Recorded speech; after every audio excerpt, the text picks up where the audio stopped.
দেখলাম উঠছিল, হালকা একটা টান দিলাম, বাইকে প্রবলেম করতেছে, দ্যাটস ওয়াই। আজকে আমরা আইলাম আজরবাইল লোকে সিলেট ইফতার ইফতার করাত। আমার বড় ছেলে লই আইছি জুস নিলাম, জুস কোক, তারপর ইফতারি আছে এখানে, সব কিছুই আছে মোটামুটি ভালো। পাঁচটায় রেস্টুরেন্ট থেকে ইফতার শেষ করে নামাজ আদায় করে এখন অনেকদিন হলো বাইক রাইড করা হয় না। আজকে চলুন একটু বাইক রাইড করি। আব্দুল ভাই আসতেছে ওনার বাইক নিয়ে। আজকে আমরা সিলেট যাব, প্ল্যান আছে সিলেটকে ইফতার করবো। এখন বাজে 3:20। আব্দুল ভাইয়ের সাথেও দেখা সাক্ষাৎ নেই, আজকে আসতেছেন, ওনার সাথে দেখা হবে। লেটস গো, আব্দুল ভাইয়ের সাথে দেখা করি। গ্রামে আসছি, বুঝতে পারতেছেন গ্রামের ফিলটা কিন্তু অন্যরকম। পাখির তারপর আশেপাশের ভিউ মাশাআল্লাহ আসলে অনেক ভালো লাগে। তো লেটস গো, আব্দুল ভাই আসতেছে, ওনার সাথে আগে দেখা করি। আব্দুল ভাই আমাদের চ্যানেলের প্রথম। তো আব্দুল ভাই অনেকদিন পর দেখা হলো, কি অবস্থা আপনার? আসসালামু আলাইকুম, সম্মানিত ভিউয়ার, সব ভালো আছেন নি? আজকে আমরা রওনা দিছি সিলেট ইনশাআল্লাহ। অনেকদিন পর অনেকদিন পরে দেখা হইছে আমরা দুই ভাইয়ে। আল্লাহ কেমন পাওয়া আছে বড় ছেলে। বড় ছেলে, ওয়ালাইকুম আসসালাম। তো আমরা তিনজন যাচ্ছি বাইক। ওকে, তো রাইড স্টার্ট করি। ওটা নিয়ে সমস্যা।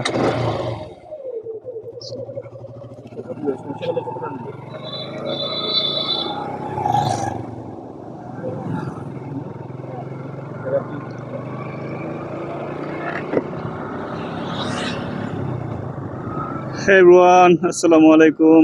Welcome back to my official YouTube channel. Bike start দিলাম, আব্দুল ভাই আমি আছি আর বাতিজা আছে সাথে। তো অনেকদিন পর বাইক রাইড করতেছি, মনে হচ্ছে যে ফার্স্ট বাইক, নতুন একটা বাইক কিনছি। বাইক কেনার পর যে এক্সাইটমেন্ট কাজ করে, এটাই মনে হইতেছে। আর অনেকদিন পর বাইক রাইড করতেছি, তো এক্সাইটমেন্ট তো থাকবেই। আর যেহেতু এখন সিলেট যাচ্ছি, দেখি কতক্ষণ লাগে। নর্মালি 1 ঘন্টা 10 মিনিটের মতো সময় লাগে। তো চাইবো আমরা আস্তে আস্তে রাইড করার জন্য।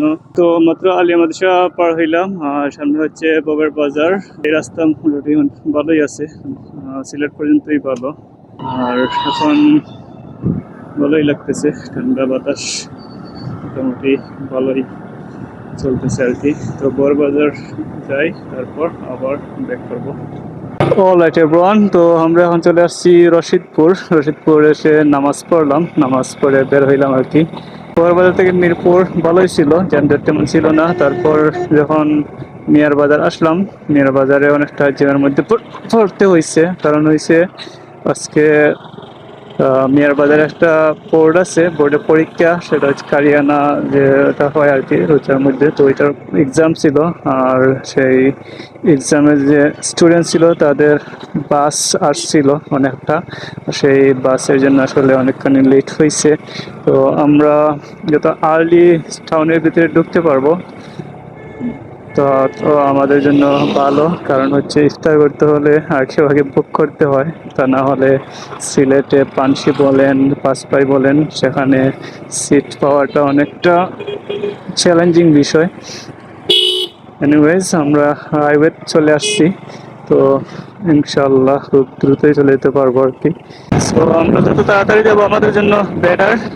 সিলেট টু ঢাকা 4 লেনের কাজ চলতেছে, ভালোই লাগতেছে দেখে। আর ভবিষ্যতে আমরা আরো বড় রাস্তা পেতে যাচ্ছি। দূরপাল্লা বাসের জন্য এই মাইক্রোবাসগুলো আসলে অনেক সময় অনেক দুর্ঘটনা কবলে পড়তে হয়, ছোট রাস্তা হওয়ার কারণে। যখন 4 লেন হয়ে যাবে, আশা করা যায় খুব সিকিউর ভাবে রাইড করা যাবে, সেফ ভাবে রাইড করা যাবে। আগলের দি শেষ হবে কিবি ঝবলের সাথে গার হবে দেখলাম উঠছিল, হালকা একটা টান দিলাম, বাইকে প্রবলেম করতেছে, দ্যাটস ওয়াই। মানে টোটাল ছেড়ে দিচ্ছে একটু পর পর, তো একটু টান দিলাম যাতে করে জ্যামটা ছেড়ে দেয়। দেখা যাক, অনেকক্ষণ ধরে প্রবলেম করতেছে, মানে ছেড়ে দেয় বারবার। এর জন্য আসলে একটা টান দিলাম। এমনিতে ব্রেকিং করি না, আমরা তালতলা গিয়ে বাইকটাকে দেখাতে হবে।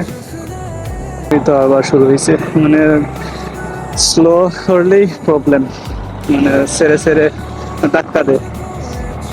এনিওয়েজ সামনে চলে আসছি লালা বাজার। আর গতদিন যখন ঢাকা থেকে বাড়িতে ব্যাক করছিলাম তখন লালা বাজার থেকে ইফতার কিনে তারপর পথের মধ্যে ইফতার করতে হয়েছে।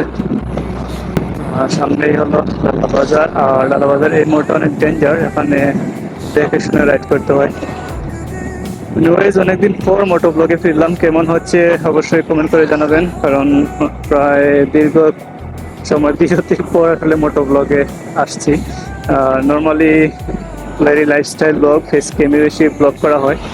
আপনারা একটু কমেন্ট করে জানাবেন আসলে মোটো ব্লগ আপনারা পছন্দ করেন কিনা। যদি আপনারা কমেন্টে বলেন মোটো ব্লগ পছন্দ করেন, অবশ্যই চেষ্টা করবো মোটো ব্লগ আপনাদের জন্য নিয়ে আসতে।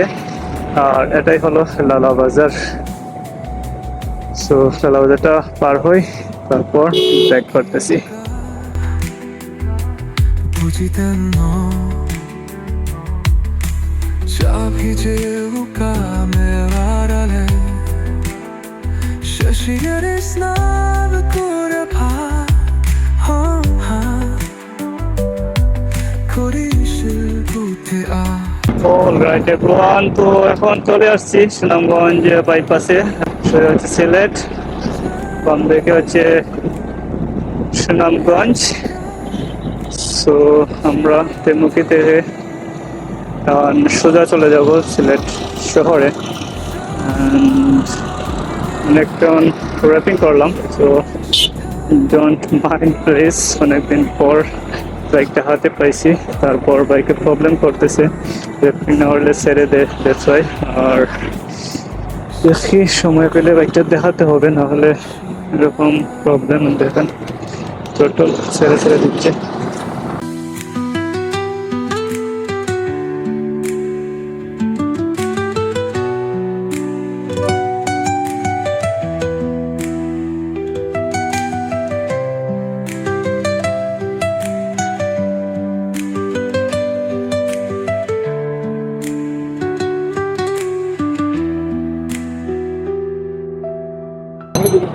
রাস্তায় দেখিলাই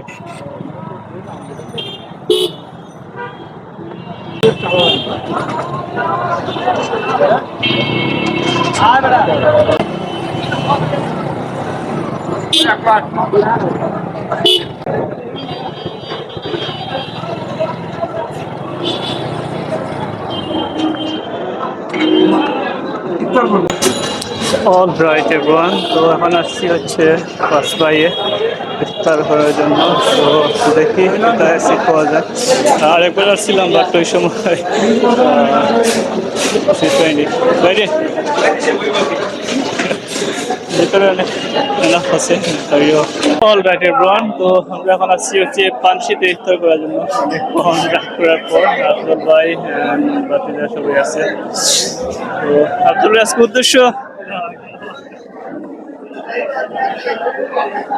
আসসালামু আলাইকুম সম্মানিত ভিউয়ার্স, আজকে আমরা আইলাম আজরবাইল লোকে সিলেট ইফতার করাত।